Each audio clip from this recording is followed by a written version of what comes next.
اور جب ان میں سے کسی کو بیٹی کے پیدا ہونے کی خبر ملتی ہے تو اس کا منہ غم کے سبب کالا پڑ جاتا ہے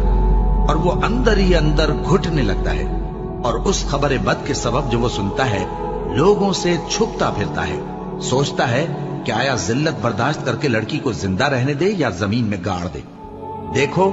یہ جو تجویز کرتے ہیں بہت بری ہے۔ جو لوگ آخرت پر ایمان نہیں رکھتے انہی کے لیے بری مثال ہے، اور اللہ کو صفت اعلیٰ زیب دیتی ہے اور وہ غالب ہے، حکمت والا ہے۔ اور اگر اللہ لوگوں کو ان کے ظلم کے سبب پکڑنے لگے تو ایک جاندار کو زمین پر نہ چھوڑے،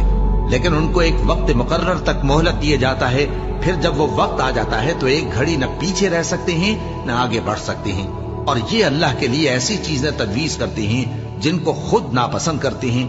اور زبان سے جھوٹ بکے جاتے ہیں کہ ان کو قیامت کے دن بھلائی یعنی نجات ہوگی۔ کچھ شک نہیں کہ ان کے لیے دوزخ کی آگ تیار ہے،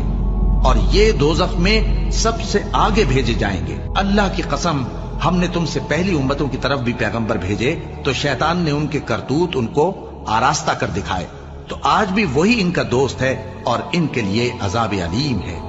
اور ہم نے جو تم پر کتاب نازل کی ہے تو اس لیے کہ جس بات میں ان لوگوں کو اختلاف ہے تم اس کا فیصلہ کر دو، اور یہ مومنوں کے لیے ہدایت اور رحمت ہے۔